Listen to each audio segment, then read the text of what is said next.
right? So I'll start that. So hi everyone. So my project is basically on audio augmentation for text-to-speech models. So text-to-speech models are those kind of models that take in text as an input and give out speech or spoken sentences that are output. So before, I don't want to make this conversation really technical, and I want to keep it as short as possible. So rather than going in depth technically or theoretically, what I wanted to inspire about BPS was from in the form of a story rather than a whole mathematical definition of it.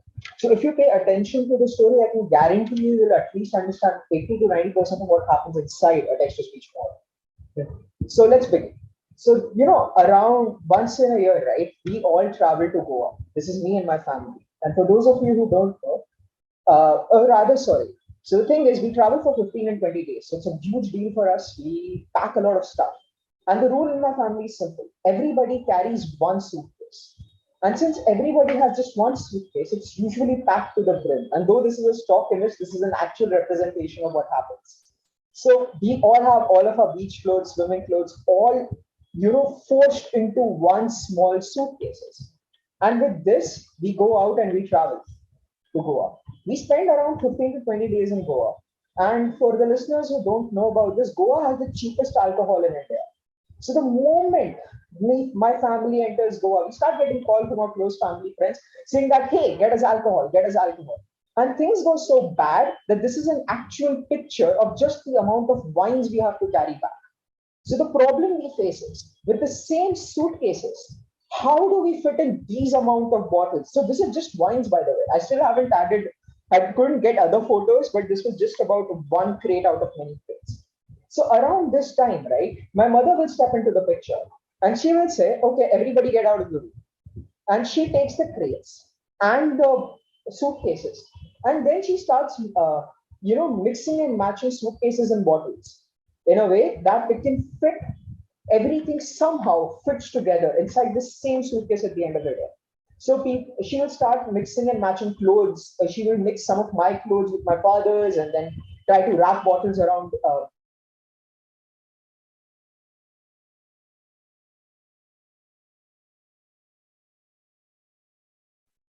I feel like we just broke off. Are you still talking? Around, like I can Okay. see you moving continuously. Okay. Oh, my internet connection is unstable. Can you hear me? Yeah, What was the the last two sentences you said were not clear, but before that we followed. Wine bottles, mom, Okay, packing. got it. Got it. So basically, my mom has a very difficult challenge of packing all of these bottles and the packets, whatever you see, back into the suitcases. So she will remove everyone out of the room and then she will say, okay, repackage everything. So she will mix and match, and the outcome of this is everything is put it back into the suitcase in the way that we can somehow travel back home. So once we are back at home, right? I come into a problem. So all of us are given our individual bags back. And it's my responsibility, since it was my own bag, to segregate everything, put the alcohol back in the bar shelf, and put my dad's clothes everywhere, and put my clothes back into the air. So the whole procedure of the suitcase comes like, so there is an already dense set of information in which I add this new information, that is the bottles. So this was done by my mother. And then my mom will pass it these bags to me, the original owner. And then it's my job to repackage it back and to recreate the best I can of that given information such that it fits again. And this entire process is text-to-speech modeling. So in a more formal definition, text-to-speech models have multiple models working together. It's not just like one CNN or one LLM working. So in any given point of time, we have at least two models working. It includes two pre-processing areas, that is normalization and parts of speech tagging, which is very standard NLP for here. Now, this is where the fun starts. Phoneme conversion, as we all know, converts it's a pre-trained model that will convert all the text that is written into phoneme, which is basically how you pronounce it. Now, high-level audio synthesis does exactly what my mom does. It takes all the information it has, it takes audio files in one area and text files from another, and it tries to mix and match such that it can predict how the two fit with each other. Its outcome is that it tries to fit the most optimum, it tries to find the most optimum way to fit both of these in together. And then at final, we send it to a waveform synthesizer. So we look in depth to these two models before jumping into my actual project. So at first we have speech synthesis. In this part, usually there are multiple models. Like you have a lot of choices of models as of 2021, and the usual process stays the same. You align text and audio using some sort of a model. Like in this case, when I was writing, as of today, a lot of models include transformers. So transformers are actually very famous here. So one of them is very famous is fast speech. Yeah, fast speech and fast speech 2 from Microsoft. So other type of models that you can look into is attention-based models. That is also RNN. There's a lot of flow-based models coming up from NVIDIA. That's Flowtron. And GANs have a whole huge of it, from DeepMind's end-to-end adversarial text-to-speech to basically there are a lot. So these are the ones that are famous. Now let's go to waveform synthesis. And here I would like to conclude everything by showing the entire procedure in a very small way. So waveform is very simple. It takes the created text to spectrogram model, that is the output of the first model, and it tries to generate audio based on how it would predict the spectrogram. So in practice, you can train these two models separately, and the output of the first, the output of the first is fed into the second as the input to get the next output. So in practice, we train text to spectrogram differently and well generate a purpose differently. You guys can see my cursor, right? Good. So here frequently used are GANs, flow-based and attentions, and the newer player in the market is denoising diffusion models. It has quite matured in this field in this 1 year itself. So it's pretty good. So that being said, and just giving you a basic idea, any questions regarding it? Hello. Yeah. You mentioned that there is part of speech tagging done for text-to-speech synthesis. Yes. So is it done for all the models? Because like I don't think Tacotron does it, and Tacotron is really widely adopted right now, right? I mean, they just create representations and then they try to reconstruct spectrograms from that. Some do, some don't. So it's better to add it. So you're right, Tacotron does it, and Tacotron is used a lot. But Abhi, recently, fast speech and all of these are also coming up. And it actually depends. So it's better to just add it when you're giving a general introduction. That's why actually, yeah, I mean, yeah, I'm not trying to like contradict you, but it's not always better to add part of speech tagging because it distorts some information that you would have otherwise captured. So there is also another paper which tries to reconstruct what BERT does in subword tokenization. I'll send you a link. But and even they do that, like they try to do part of speech tagging, but in order to compensate the loss of performance, they have to consider other features, or else the model degrades a lot. Oh, got it. Yeah. Oh, thanks. I had no idea about this. Please send me the paper now to find it.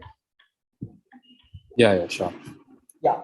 So, but any other questions regarding the whole part? Okay. So I'll quickly go through my ideas. So the whole intention of my project is to add some new ways of augmenting audio. So as you see, text-to-speech models have two major layers in the component. One is one that generates spectrogram, and another that creates waveform. So for each of them, I have two different ideas here. One is for the speech form synthesis, and another is for spectrogram generation. So we'll quickly go through the speech synthesizer. So my intention is that, so in the wild, so far, if you look at most of the research done, it uses audio files that have been trained in ideal conditions. That means they have a proper studio, they have everything that they want. They have proper mic systems, they have to some degree, a good amount of post processing as well. But that might not translate well in the real world. For example, so my intention is to use already well created super sampling algorithms for audio. In this case, I have these two. One is audio super as using these Yeah, they're your CNNs, and another is New Wave. New Wave is a denoising diffusion model that does the same thing and pass them through, YouTube data. That means data collected directly from YouTubers. So far, I have Swapnil's permission to use his voice, and I'm intending to reach out to more YouTubers to get that data. So the intention is to rapidly create good level of data sets from YouTube or other sources like Venmo or wherever it is that you can legally collect data from. And the method, like I said, is again to take data, voice extracted from data, pass it along, pass it along these super samplers, and then retrain these vocoders, and then compare the you know, starting MOS and the new MOS, and then see. So models I intend to at least take on for comparison is Mel, Parallel, WaveNet, and WaveRad too. But there are others that we can consider. And the second part is more towards audio augmentation for speech synthesis. So speech aligner models as of today are very good in mapping utterance to its text. Like you have a lot of options from transformers to simple GMMs or HMMs. So my intention is to use these kind of models to tag speech to its given milliseconds and then randomize them. So for example, here I've just given a very quick example of the quick brown fox jumps over the lazy dog. So here the quick brown fox, you can tag it against the microsecond, like millisecond that it starts. And then you can reconvert the sentence back into the fox, blah, blah, blah, blah, blah, and then parse it back again as an audio by using something as simple as Pi Audio, because Pi Audio allows you to splice audio like this. So the whole point is that you take the already given audio data set, which usually has utterances less than 1 second, parse it along, splice the audio and the given text according to however you want to randomizely splice it, and then add it back to your data set. Again, this is augmenting the data set to increase the volume of data set. So the reason why it's useful according to me at least is because it can quickly allow you to scale up your data and it allows you to rapidly create it rather than pre-existing techniques which are very costly. For example, you'll have to get people back into a studio and then get the recordings done. I think it's better that you have directly done this, and by doing it directly on the raw audio, I feel raw audio and the raw text, it can it creates a better data set. And how here I've seen is by using different, experimenting with different transformers are the newer ones, and or using the older ones like HMMs. Now there was a very old this thing package known as ANIAS. I hope I'm saying that right. Yeah, which used HMMs and stuff, and for a very long time it was being used, and it was pretty good at what it did. So the way I want to experiment on it is to augment different data sets by adding 10%, 25%, and 50% and 75%, and then look back at the MOS scores. So this is basically the gist of my idea. I guess we're done here. Yeah, only 10 slides. I had a suggestion. So I'm new to this text to speech, but I recently came across a couple of papers where they tried to deal with this data issue, like you mentioned, that creating a large data set from different sources. So for that, they try to use federated learning to solve that. So I will share the papers in the chat. You can also have a look at that. Yes, please. I have a question. Sorry. Yeah. No, I have a question. So you mentioned that you are going to be collecting data from YouTubers, right? So that would be for the audio samples, right? Yes. Yeah. So do you? Sorry. Go ahead. So my main question was, do you have any set demographic from what kind of YouTubers you are going to collect? Because the main issue in text-to-speech models, or in general models which take text and generate something else like images or speech, in this case, there is some bias in terms of race and also gender because of the data which was collected. So for that, what I'm thinking is to reach out to as many YouTubers that will answer to me, to be frank. So let's look at first from who is readily giving me the data, and then look at how can we zoom in into the demograph. Another problem that comes with the demograph thing, Nadeep, is that there is a very misrepresentation in the original data sets as well. Like if you look at deep speech data set, it has less than, last time that I checked, it had less than 4% of Indian speakers. So that's a very good question, and we need to tackle that. But I think the best way to do it is first look at how much data we get from who else ever to get into it, and then balance it by looking at the next set of people that we'll have to ask. I just thought that if you're trying to augment it, then the major effort should be to balance the imbalance in your original. Yes, right. Something like that. Right. So basically, first let's look at who gives the data, and then build up from there. That's how I was thinking. But that's the issue with using the general open source data sets as well. They're very imbalanced.